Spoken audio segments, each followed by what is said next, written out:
Thank you, everyone. I'm Joseph Varela, the director of the Connecticut Literary Festival, and it's my privilege to get our Envisioning Violence panel off in a second here. I'm going to read our funder page, which we always read. The Connecticut Literary Festival is produced and curated by the English department at Central Connecticut State University. With the support of the CT Humanities recently gave us a $15,000 grant so we can have programming going all year long. I also want to thank Real Artways, this beautiful space we're in, our JJ Bookstore, and other corporate individual sponsors, including, let's have a shout out to Colby Cheese. They gave us a lot of cheese, cabbage cheese. That was a lot of cheese last night. There you go. It's all in my house. All this cheese we couldn't get rid of. But we couldn't do without our financial assistance of many like you, so thank you for supporting the festival. Today's Literary Carnival, of course, will continue throughout the entire year now. We do lit talks, and we have a book that we publish. When we got into this, I didn't think we published in books, but we do that now. So I'm going to introduce our moderator for our panel. Na-Rae Kim and I have been emailing for many months now about a lot of things.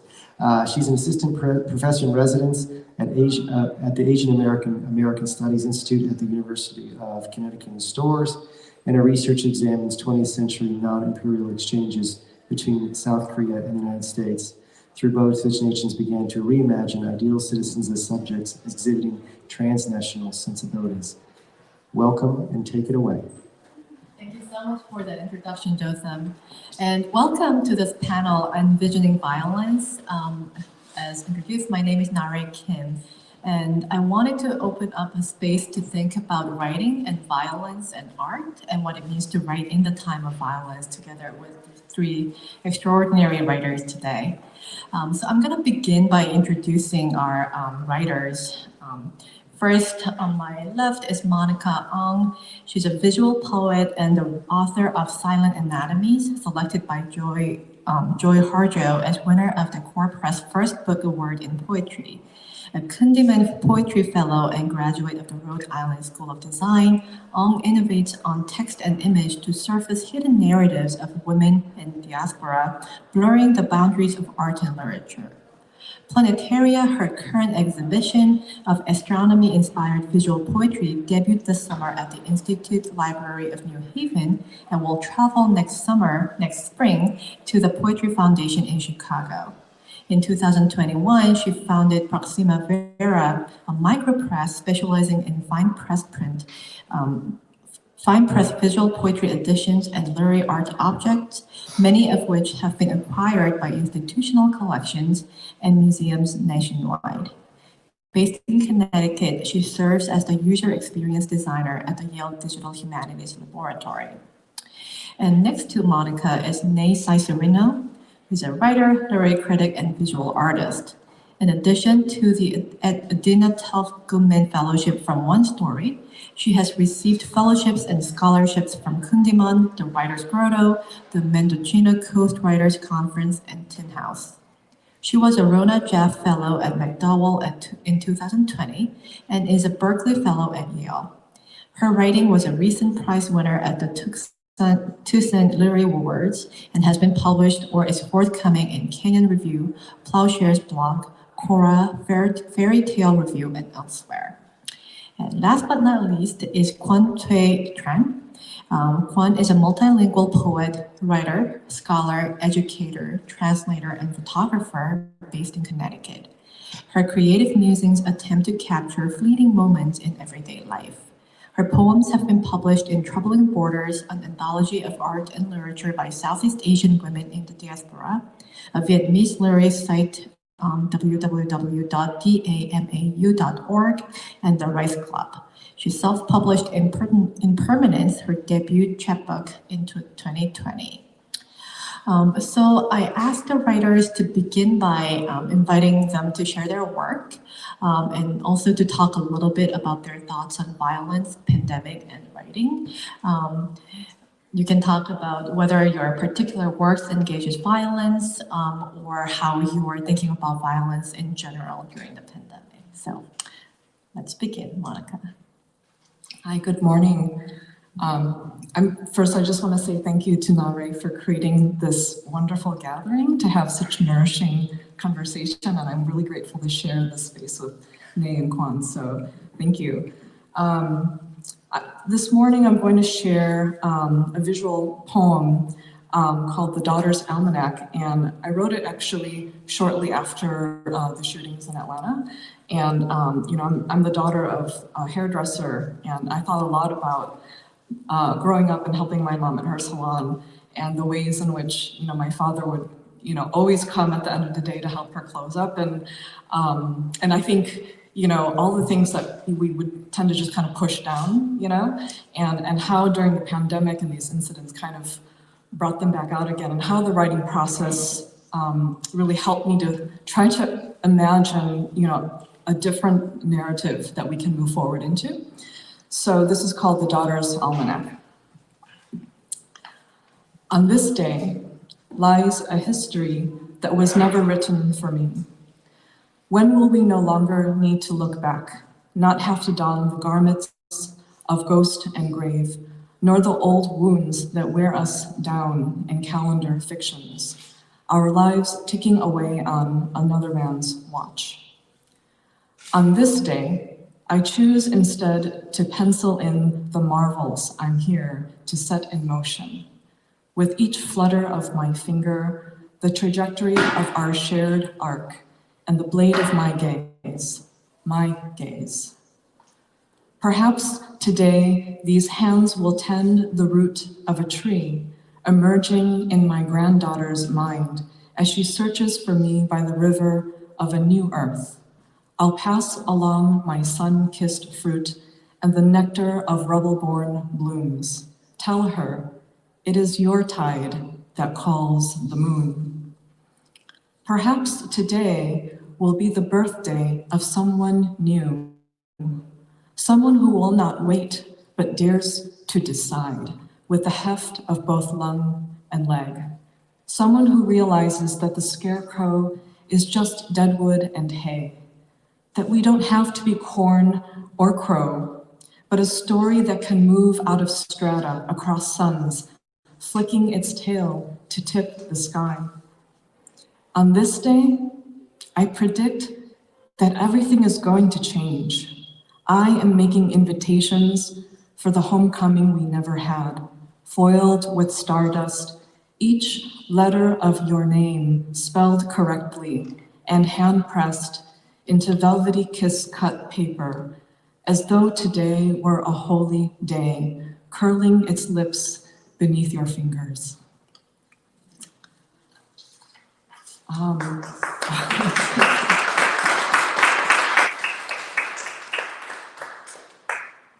And, in thinking about, kind of your initial question, I think particularly, during, these last couple of years in the pandemic and with lockdown, I've been thinking a lot about both, what does it mean to work sustainably, and what does it mean to work towards solidarity? I think those were the two themes that emerged the most for me. And I think, before the pandemic, I could definitely say that I was very much working in a way that was sort of what you would call like burnout mode,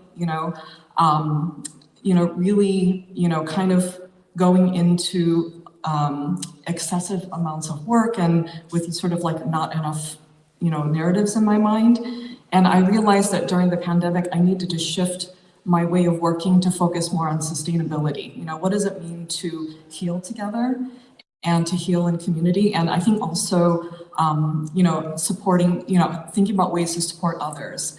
And I think, the topic of mental health, came about a lot. And it was something that I always kept advocating to, those in my community, but also to fellow writers and others in the Asian American community who perhaps face barriers to seeking support, for mental health because of things like losing face, right, and cultural shame. And which is something that I devote a lot of,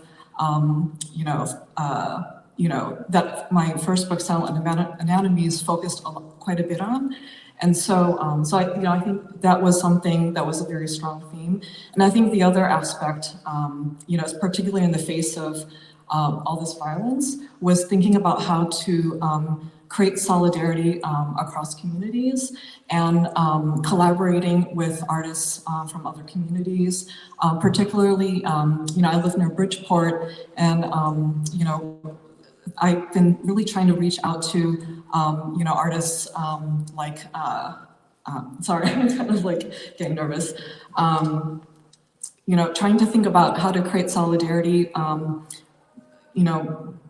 sorry, excuse me. I think I'm good for now. I'll come back to that. Yeah, let's come back to this moment. Na-Rae, do you want to share your work a little bit? So I was told this microphone can be weird. Can everyone hear me okay? All right. So I write prose mostly, and when I wrote this piece, it was published online this year. It was my reaction to many incidents or many moments in Asian American history. But it was a reworking of that history, and after I read the piece, I will talk more, a little bit more about what preoccupies me. I tend to write, so it's arranging a history, and the title was Dr. Manhattan Considers Oppenheimer. Because, well, I'll read it first. And these are obviously based on real events. Campania Hill, United States, 1945.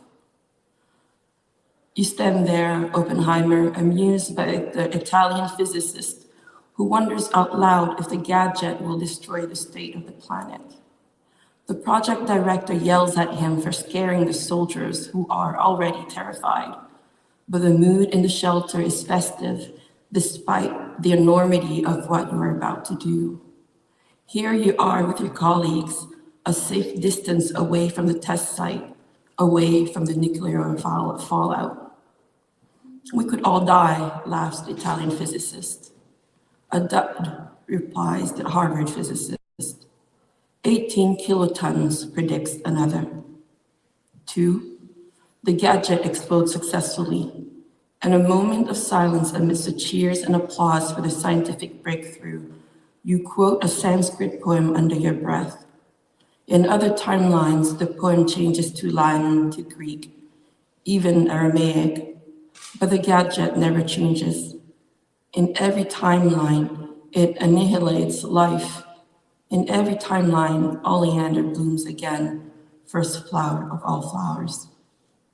1, in this timeline, the protective goggles that were handed out before the test have disappeared. When the gadget explodes, you are reminded of 1,000 suns. You lose your eyesight. Your damaged retinas never recover. In August, you hear Hiroshima, then Nagasaki, but cannot see the carnage.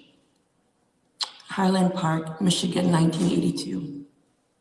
Things do not happen for a reason. There's no meaning to be found in the worst of humanity. There's no secret valley to cross, no mysterious plan to follow. There's only this. 2 men stalk Vincent. They want to kill him because they think he's Japanese, an enemy that American history has handed them before.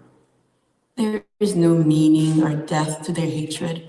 It is merely a straight line from a nuclear test site to this parking lot, from the District of Manhattan to the state of Michigan. It is the oldest store in the world. In this timeline, the 2 men head out with a baseball bat. In this timeline, a car suddenly loses control and drives right through them. The bat flies into the windshield. The 2 men lie unconscious on the ground. Someone has run inside to call 911. Vincent thinks the accident victims look familiar, but he's going home now. He's getting married. He hopes the 2 men will be okay. He lives a long life and becomes a grandfather who sometimes tells the story of that time he witnessed an accident and how thankful he was that it had not been him. He will tell the children, I think it was fate. In this timeline, no one knows who Vincent is. He does not make history. Happiness seldom does. So that was just it. And for those who are familiar with the story of Vincent Chin, he was in the 80s. I think he worked in a factory, and there was a lot of grumblings about job losses to the Japanese who were coming up in the auto industry. And they stalked him, and they killed him because they thought he was Japanese. And that was a very important moment in the history of violence against Asians. And I only found out about it, I think, only several years ago. I never heard of it as a student. It never came up. And in this story, what I wanted there was a lot of frustration with all these moments I had never heard about. So the story covers other events. There's also a reaction to the shooting in Atlanta. There is an acknowledgement that Filipinos were sailors on the Spanish galleons who first explored the United States. But you never really find out that they were Filipino sailors who landed in California.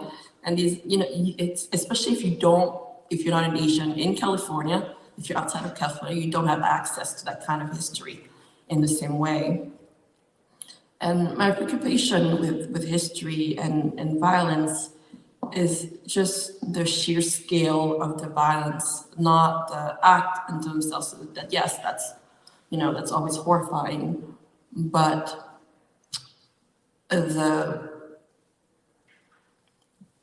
the way the violence is enshrined in the way we choose which memories should be passed down and which should not be. Before being a writer in another life, I worked in a lot of nonprofits and also government work. And I used to go through a lot of projects. And at the end of the day, it was always the question, once the project is accomplished, once we've created these work of arts, these products of knowledge, where does it go? You take the publishing industry, for example, which now you find lots of diverse writers being published, a lot more than before. But at the head of this publishing industry, it is still mostly white. We're still not at that table. And what does that say in the future for us? Because obsolescence by design is a form of violence. We can produce a lot of art and work and bring back these memories. But if we are not, if the institutions and the systems are built in a way that we're just a passing fad, then the history it becomes erased again. And my personal relationship to memory is that I am Lao, I'm of Southeast Asian descent, and I come from oral culture, and I'm working on this novel currently, and I realized that my parents could never read this, not because it couldn't be translated or explained, but because this form of art that I create is a very narrow cultural framework. A novel is not a book, it's also a certain amount of time, you set out a certain amount of space. And so space and time become also, ways to perpetuate erasure. And that's how I became interested in the scale and the design of violence, what I think we can call a kind of soft violence. There's a lot of things that happen during the year, but I think those things can happen when there's already been this soft violence that facilitates these bursts at the end, because nothing appears in a vacuum. There has to be a setup for it. So that's all I'm going to say about that.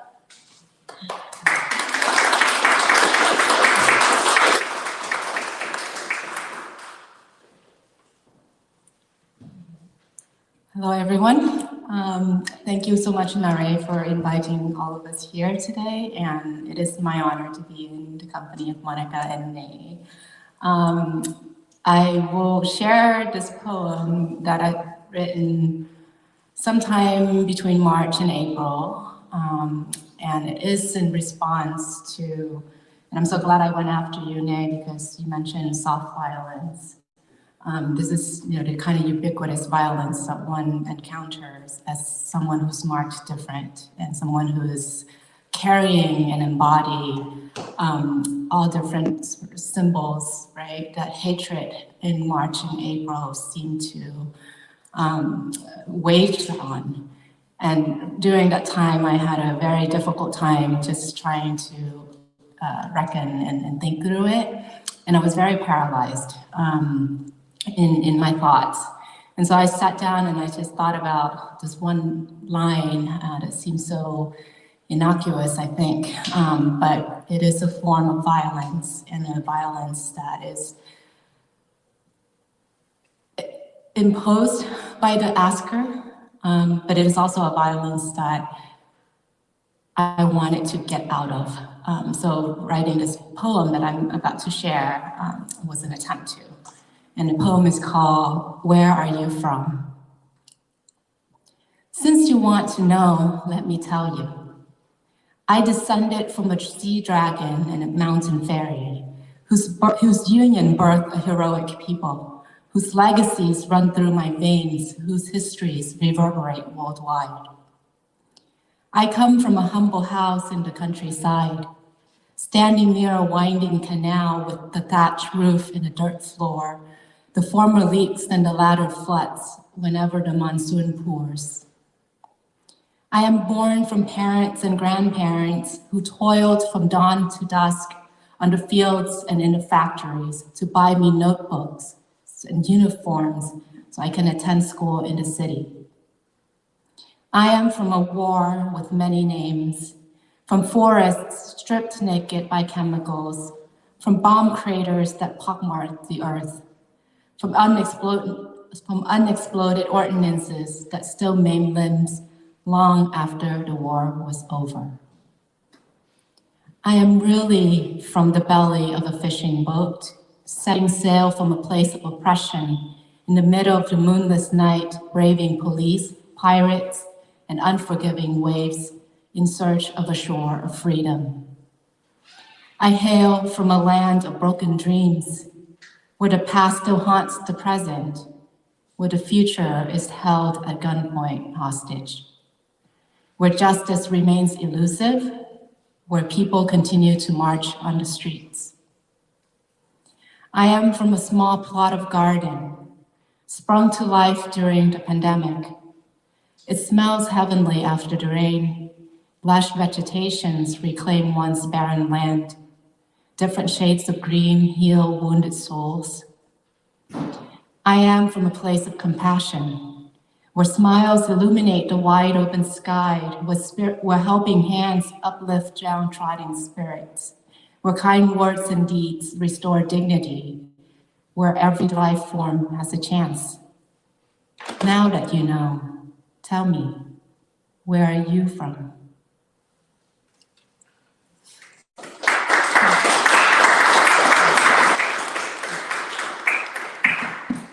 Yeah, so this is a question that I think I've been kind of chewing on and off for quite some time. And for many of those of us who do, look like we are not from here, this is a question that's very vexed, right? And a question that every time when someone asks it to me, I get shell-shocked.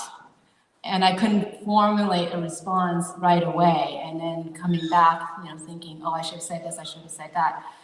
But the reason why I felt like this form of soft violence, to borrow Na-Rae's words, is so difficult to deal with is because I hadn't have the answer for myself, right? And so the part of writing it was to reaffirm where I am from and reclaim that question.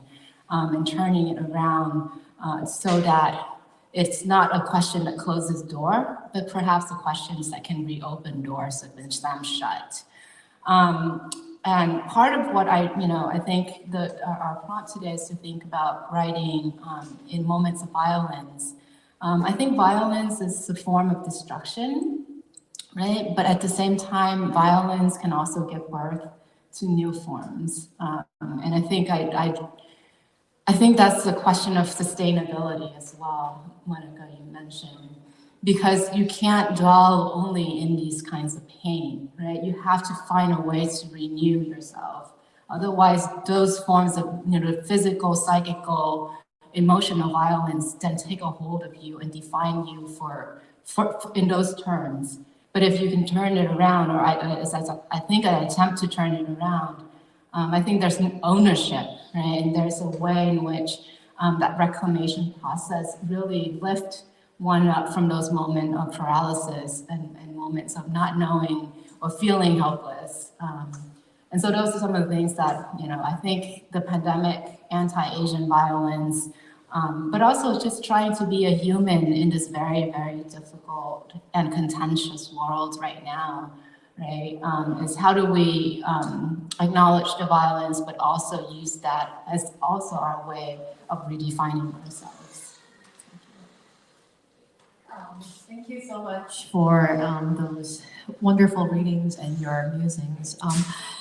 I want to save a little time at the end for the Q&A from the audience, but I wanted to pose one question to all of you. There's so many different connections that you guys are making and raising here, but one of the questions that I had in relation to violence during the pandemic is the anti-Asian violence that, as you guys have brought up, is not something that is new or something that is singular from the incident of the Georgia shooting, but that has been perpetuating, right? Through the Vincent Chin, through seemingly innocuous question, where are you from? Or through other forms of erasures that you have been exploring in your work. Given that status, right, of the violence that has been perpetrated to Asian Americans, did the pandemic and the process of writing make you relate to the category of Asian American woman writer in a different way? And I guess I'm asking you this question with the idea that all of your writings are in a sense of response, right? All writing is a conversation of a kind, whether it is to yourself, to other writers, to the audience, with history, with past and the future, as all of you have been showing in your work. But the particular category of an Asian American writer, especially during the pandemic, made you to respond, just like, for instance, Quan, your writing was a direct response to a certain question, right? So does that make you feel limited in terms of your writerly freedom? Does that make you feel more empowered? Does that make you approach the category of writing as a different thing? Because all of you have not only been exploring the violence of writing and the violence that has been done through writing, but all of you explore the potentiality of writing as a remedy, as a process of retelling and rewriting history and the future. So I was wondering how that position of an Asian American woman writer makes you to have a different relationship with writing and responding and rewriting. So I think, for me, I found myself thinking a lot about this idea that we heal in community, right? And there was a question I kept writing with this idea of how do we transform our shared suffering into shared humanity, and into shared collaboration. And so, in reflecting upon, these violences towards the Asian American community, I found myself actually collaborating quite a bit with another poet, Randall Horton, during the past year, as he's writing as an African American poet, and thinking a lot about, Black and Asian solidarity, and also this idea of the form of the poem, not as like the sort of singular narrative voice, but as a collective we. Right, and I ended up writing a piece called Yellow Insomnia, that we then recorded as a two-voice, audio poem, and kind of, meditating on, the sort of touch points where, there's a sort of shared struggle, And I think thinking about, how to move forward and how to also, support, because again, I think to me, like moving forward is very much about how can we move away from, whether it's individual isolation or isolating ourselves, but towards, a more collaborative way of being in the world together, but also creating artistically. So, and I found that by doing these collaborations, a lot of hope and a lot of, I think, healing that occurred.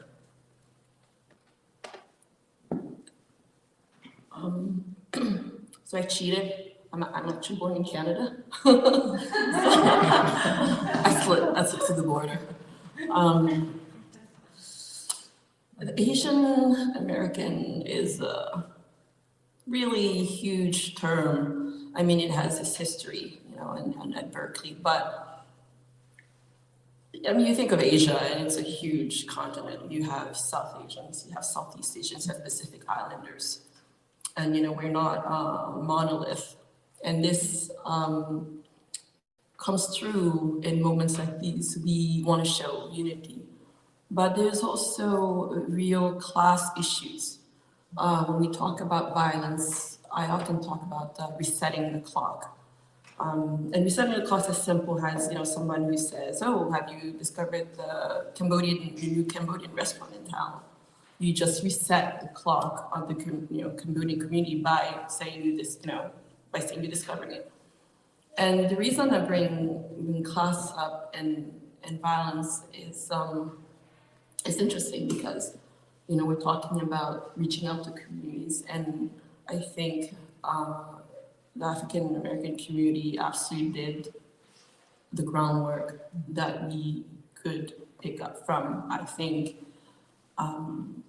they really showed us the way to band together and to find avenues for activism. It cannot be possible without collaboration.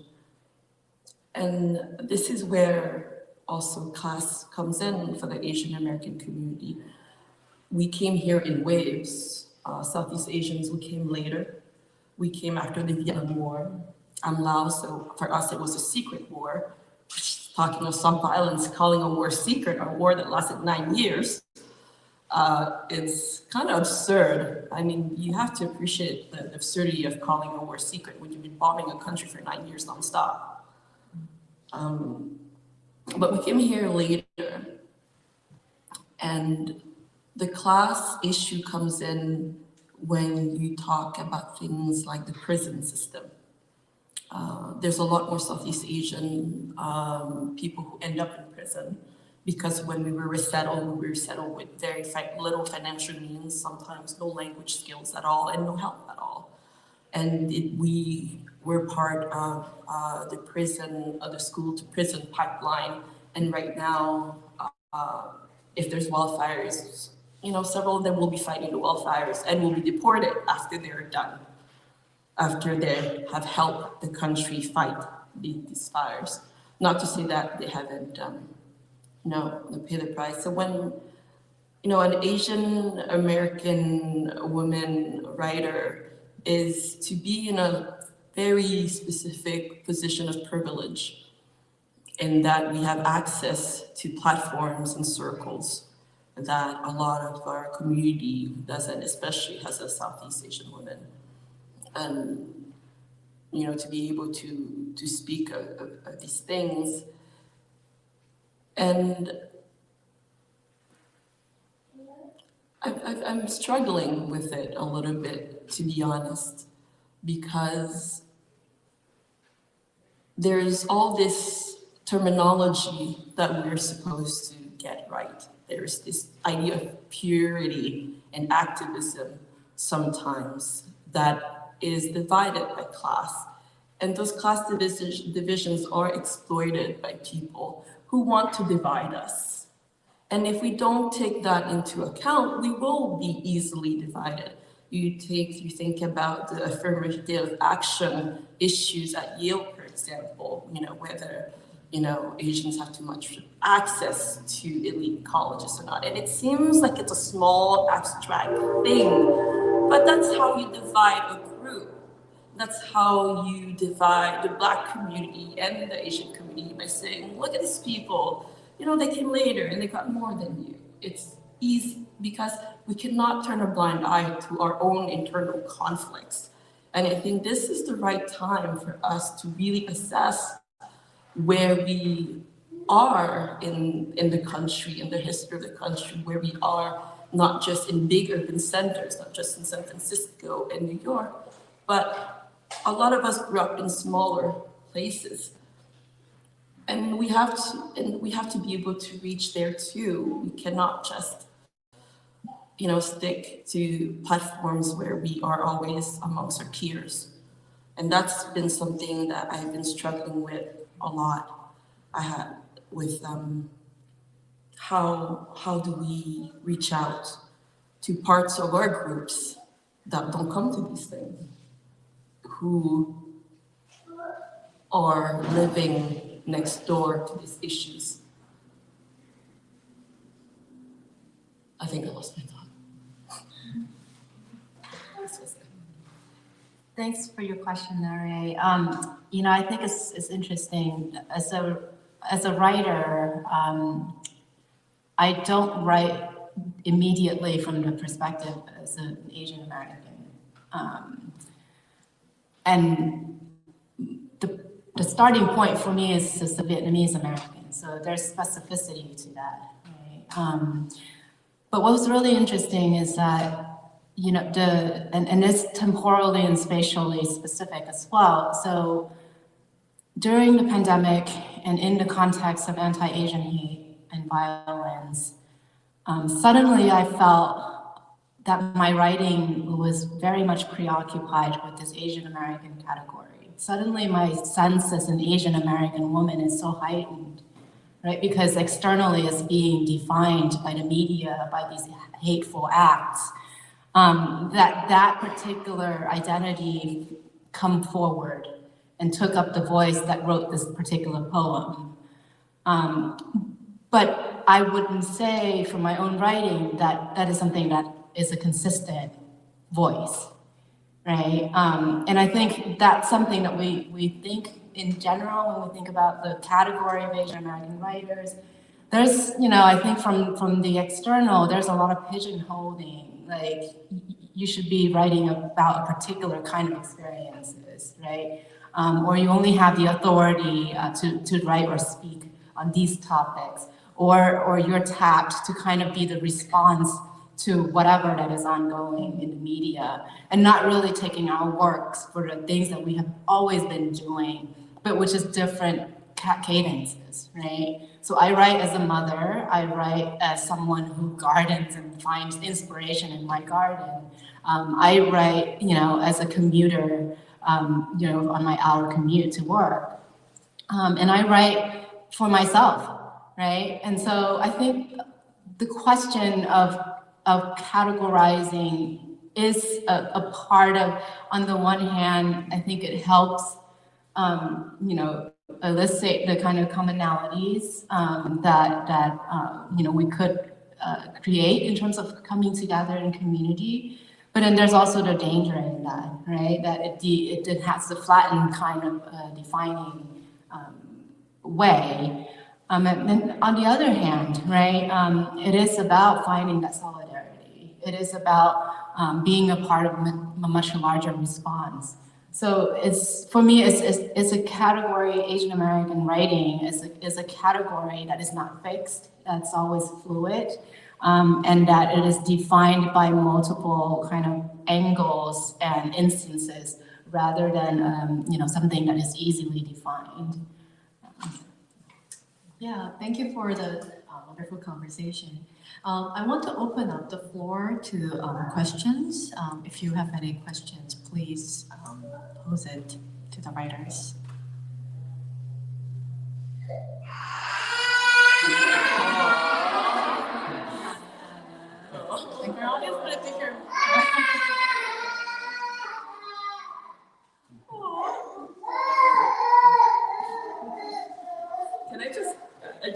answer something to what you said, which you're right, like we are so defined, especially now, by identity, that sometimes things get assigned to identity rather than ourselves as people with certain, interests and preoccupations. And this always comes up because when I write, my fiction writing is very lyrical, but most of the time people assign it to me being Asian rather than having been educated in French.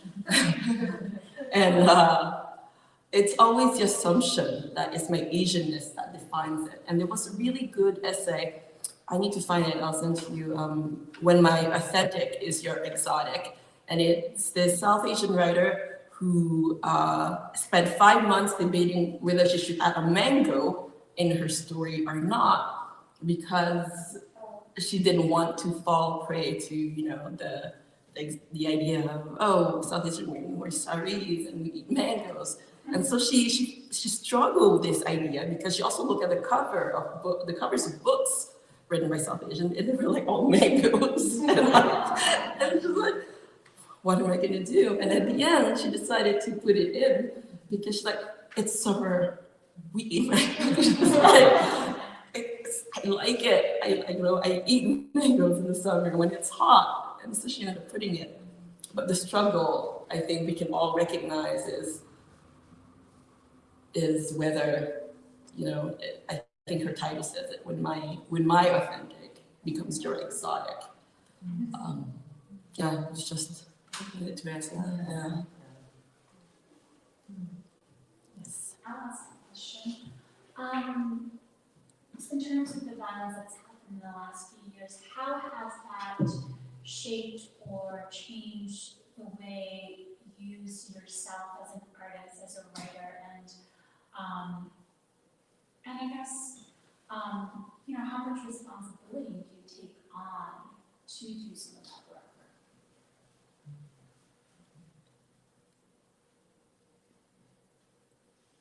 And I guess it's a question for all of us.